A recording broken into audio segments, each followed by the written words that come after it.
नमस्कार. तुम्ही बघताय न्यूज आणि व्ह्यूज. मी बोलतोय धनंजय लवांडे. हे मागच्या 1-2 व्हिडिओमध्ये तुम्हाला इन्शुरन्स आणि लायसन्सचं महत्त्व सांगितलं होतं. आता ह्या व्हिडिओमध्ये तर आम्हाला थोडंसं हसू येतंय. पण ह्या व्हिडिओमध्ये तुम्हाला सांगणार आहे की लिफ्ट कोणाला देऊ नका गाडीवर. आता तुम्ही म्हणताल असं का म्हणताय लिफ्ट का देऊ नका कोणाला? तर एक आमचे मित्र होते गुजरातचे, पटेल म्हणून. तर एक भेटले मला ते एक दिवस. म्हटलं आता मला ते सवय आहे त्यांची कोणाची असे मित्रांची चेष्टा वगैरे करायची. त्याला म्हटलं, "अरे क्यों किधर जा रहे हैं?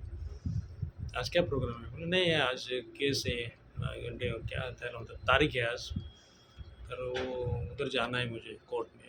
"क्या हुआ कोर्ट कचहरी कर रहे सब?" तर त्यांनी सांगितलं म्हणे, की काय झालं होतं म्हणे, मी एकाला लिफ्ट दिली होती. तर म्हणे त्यावेळेला माझ्याकडं एम-ए-टी गाडी होती. पूर्वी एम-ए-टी गाडी होती बजाजची. ह्याचं काम होतं, त्याचं वेल्डिंगचं वर्कशॉप होतं. तर हा दुपारी काय जेवायला वगैरे चालला असेल तर किंवा एकदा कुठेतरी जायचं असेल, तर ते एक असा एक भिकारी होता.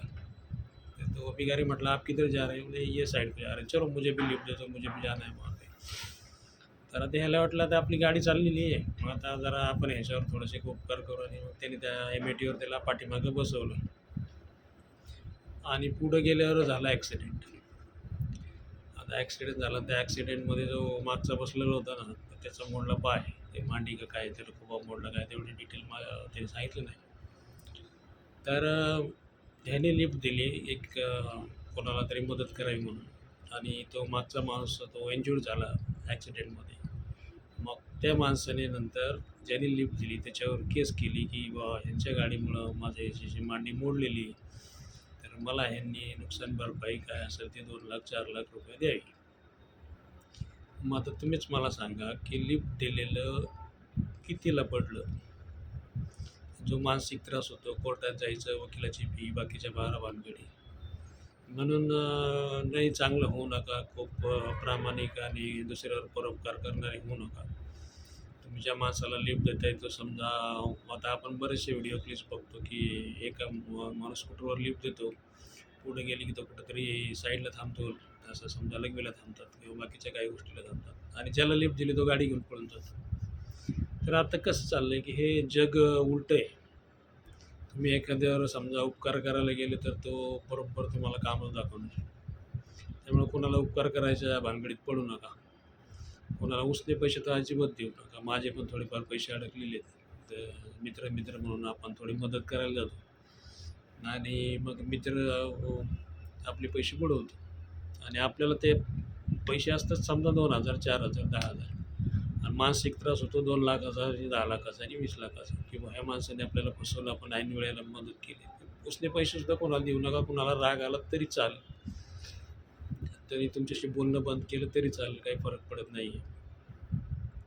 तर त्यामुळं मला हसायला येत होतं, की लिफ्ट दिल्यानंतर काय होतं म्हणून तुम्हाला मी सांगून ठेवते, की टू व्हीलर असू द्या, तुमची फोर व्हीलर असू द्या, कोणाला लिफ्ट देऊ नका. लिफ्ट दिल्यानंतर समजा तुमच्या गाडीमध्ये समजा काही झालं प्रॉब्लेम किंवा त्याला बाय चान्स त्याचं जर भरलं असलं आणि त्याला जर वरती जायचं असलं, त्याचं काही झालं, अटॅक आला, कुठं काय आलं, तर पोलीस तुम्हाला 100 प्रश्न विचारत बसतात. त्यापेक्षा तुमची गाडी आणि तुम्ही. आणि दुसरी गोष्ट गाडी पण कोणाला देऊ नका. तुम्ही मित्र आपली येतात प्रेमात एकमेकाचं म्हणजे काय गळ्यात गळा घालतात. बघू जरा गाडी इकडे जाऊन येतो, बघू जरा गाडी तिकडे जाऊन येतो. गाडी असते 20,00,000ची, 25,00,000ची, 30,00,000ची. तुमचं प्रेम उतू जातं. तुम्ही त्याला गाडी देता, तो कुठेतरी गाडी घेऊन जातो, कुठेतरी गाडी ठोकतो. आता तुझी आरती तुमची गाडी तो त्या आरती ज्याची गाडी घ्यायची ऐपत नाही, त्याची गाडी रिपेअर करायची ऐपत कशी असेल? मग तर तुम्हाला काही पैसे वगैरे देऊ शकत नाही. मग तुम्ही तुमच्या खर्चाने गाडी रिपेअर करता. मग ही दोस्ती तुम्हाला केवढ्यात पडली आहे तुम्हीच ठरवा.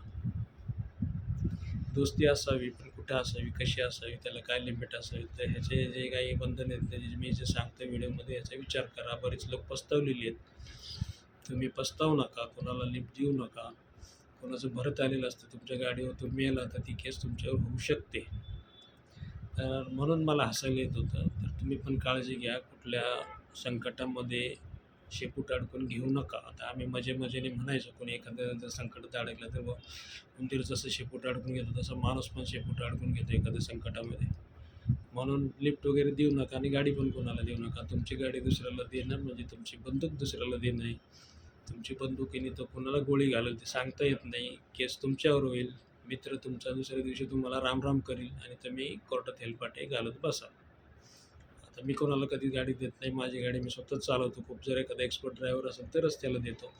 ज्याला गाडी देतो त्याचं लायसन मी पहिल्यांदा चेक करतो. तर लोकं म्हणतील, "काय साहेब लायसन चेक करतात? खेड्यात तर कोण बघत नाही." पण लायसन का चेक करतो ते तुमच्या लक्षात आलं असेल. तर त्यामुळे इथून पुढे काळजी घ्या. हा व्हिडिओ थोडासा मोठा होतोय, तर मी आता बाकीच्या ज्या गमती-जमती होतात, त्या मी तुम्हाला पुढच्या व्हिडिओजमध्ये सांगणार आहे. तर तुम्ही माझं चॅनल सबस्क्राईब करा. त्यामुळं नवीन-नवीन चॅनल जे व्हिडिओ मी टाकतो, तर त्याचे तुम्हाला नोटिफिकेशन्स येतील. तुमचे काही कमेंट्स असेल, तर ते कमेंट्स सांगा. काही सजेशन असेल, तर सजेशन करा. भेटूया मग पुढच्या व्हिडिओमध्ये. नमस्कार.